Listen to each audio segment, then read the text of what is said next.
우리 사회는 늘 말하죠. 위로 올라가라고요. 성공의 사다리, 더 높은 지위, 끝없이 올라가라고 부추기잖아요. 그런데 만약에 진짜 가야 할 길이 정반대 방향이라면 어떨까요? 모든 상식을 뒤엎는 어쩌면 가장 충격적인 역설, 바로 아래로 향하는 여정에 대한 이야기 지금 시작합니다. 자, 여기 두 가지 길이 있습니다. 왼쪽은 우리한테 너무나 익숙한 세상의 사다리죠. 성공, 권력, 지위, 뭐 이런 것들이요. 그런데 오른쪽을 한번 보세요. 굴욕, 고통, 무명. 이사야 53장이 보여주는 길은요, 완전히 반대 방향입니다. 이 둘 사이의 팽팽한 긴장감, 바로 여기서 우리의 이야기가 출발합니다. 이 여정의 첫 번째 단계는 바로 의도적인 무명입니다. 모두가 한 칸이라도 들어 오르려고 하는 그 사다리에서 스스로 첫 계단을 내려서는 선택. 모든 것은 바로 그 선택에서 시작되는 거죠. 이 구절이 그리는 그림 한번 상상해 보세요. 바싹 마르고 쩍쩍 갈라진 땅에서 정말 힘겹게 솟아난 볼품없이 뒤틀린 뿌리의 모습. 이게 바로 여정의 시작점이라는 겁니다. 화려한 왕궁이 아니라 가장 초라한 배경. 근데 중요한 건 이게 우연이 아니라 철저하게 의도된 선택이었다는 거죠. 여기서 쓰인 히브리어 단어가 바자인데요. 이게 그냥 미움받는다 정도가 아니에요. 사회로부터 넌 아무 가치가 없어 라고 낙인 찍혀서 말 그대로 쓰레기처럼 취급당하는 상태를 의미합니다. 정말 충격적인 단어죠. 이 바자의 원칙을 정말 온몸으로 살아낸 사람들이 있습니다. 18세기 모라비아 선교사들인데요. 이 젊은이들은 단 하나의 목적, 복음을 전하기 위해서 당시 사회에서 가장 가치 없다고 여겨지던 존재, 바로 노예가 되는 길을 스스로 선택했어요. 세상의 기준으로 자신을 완전히 버린 겁니다. 자, 스스로 가장 낮은 곳으로 내려왔습니다. 그럼 그 다음 단계는 뭘까요? 바로 다른 사람의 무게를 짊어지는 겁니다. 그냥 옆에서 공감해주고 위로하는 걸 넘어서 그들의 고통과 죄책감을 아예 내 것으로 가져오는 단계죠. 이 구절을 잘 들어보면요. 유독 한 단어가 계속해서 반복되는 걸 알 수 있어요.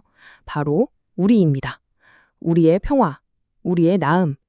여기서 겪는 모든 고통의 목적지가 자기 자신이 아니라 전적으로 타인, 바로 우리를 향하고 있다는 것. 이게 핵심입니다.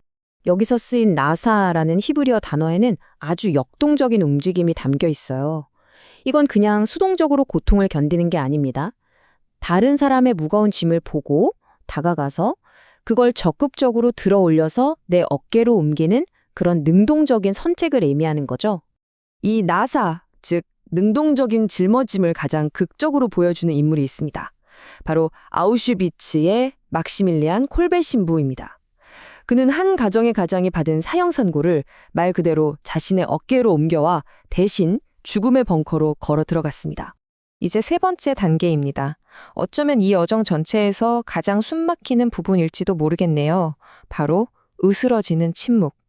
어떤 항변이나 자기 방어도 없이 그 고통을 온전히 있는 그대로 받아들이는 단계입니다. 도살장으로 끌려가는 어린 양, 털 깎는 자 앞에 잠잠한 양. 이 이미지는 힘이 없어서가 아니라 더 큰 목적을 위해 힘을 쓰지 않기로 선택한 완전한 순종을 보여줍니다. 그런데 이 고요한 침묵 뒤에는 상상도 할 수 없는 파괴가 기다리고 있었어요. 방금 전에 그 온유한 어린 양의 이미지와는 너무나 대조적이죠. 다카라는 이 단어는 정말 무시무시합니다. 그냥 좀 아픈 정도가 아니라 존재 자체가 가루가 될 때까지 완전히 해체되고 으스러지는 걸 의미하거든요. 아니, 이렇게 끔찍한 자기 파괴가 어떻게 생명을 낳을 수 있을까요?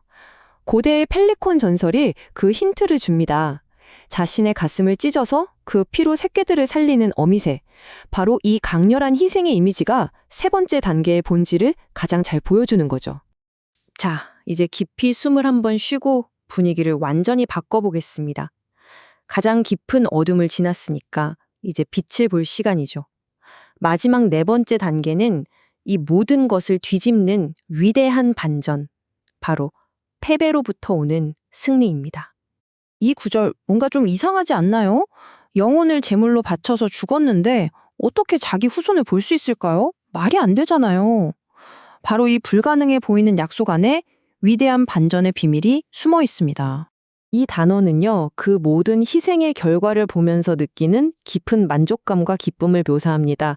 아, 내 모든 고통이 헛되지 않았구나 하는 확신에서 오는 충만함. 성대한 잔치를 치른 뒤에 그런 만족감 같은 거죠. 이걸 바둑의 사석작전에 비유하면 이해가 아주 쉽습니다. 바둑 고수들은 일부러 자기도를 희생시켜요. 상대는 신나서 그걸 잡겠죠? 하지만 그건 사실 더 큰 그림을 위한 미끼였던 겁니다. 그 희생으로 생긴 틈을 이용해서 결국 전체 판을 이기는 거죠. 패배처럼 보이는 것이 사실은 승리를 위한 가장 확실한 길이었던 겁니다. 자, 이제 이 모든 이야기를 하나로 모아볼 시간입니다. 우리는 지금까지 4단계의 여정을 따라왔습니다. 그런데 이게 단순히 감탄하고 넘어갈 그런 오래된 이야기일까요? 아니면 우리 삶의 방식이 될 수도 있는 하나의 패턴일까요? 네덜란드의 거장 렘브란트는 십자가 그림을 그리면서 망치를 들고 있는 병사의 얼굴에 다름 아닌 자기 자신의 얼굴을 그려 넣었어요. 이건 정말 엄청난 고백입니다. 나는 이 고통의 구경꾼이 아니라 바로 그 원인 제공자 중 한 사람입니다. 라고 인정하는 거죠.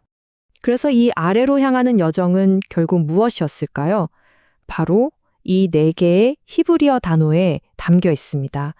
의도적인 무명을 택하는 바자, 타인의 짐을 기꺼이 짊어지는 나사, 내 존재가 가루가 되도록 으스러지는 다카, 그리고 그 모든 것을 통해 얻는 충만한 만족 사바. 이 4걸음이 바로 역설적인 승리의 길입니다. 자, 이제 마지막 질문을 여러분께 던지면서 마무리하겠습니다. 오늘 우리가 함께 살펴본 이 4단계의 길, 이건 그냥 멀리서 보면서 와, 대단하다, 감탄만 하면 되는 이야기일까요? 아니면 우리가 직접 한 걸음씩 걸어가야 할 길일까요? 그 답은 아마 우리 각자의 몫일 겁니다.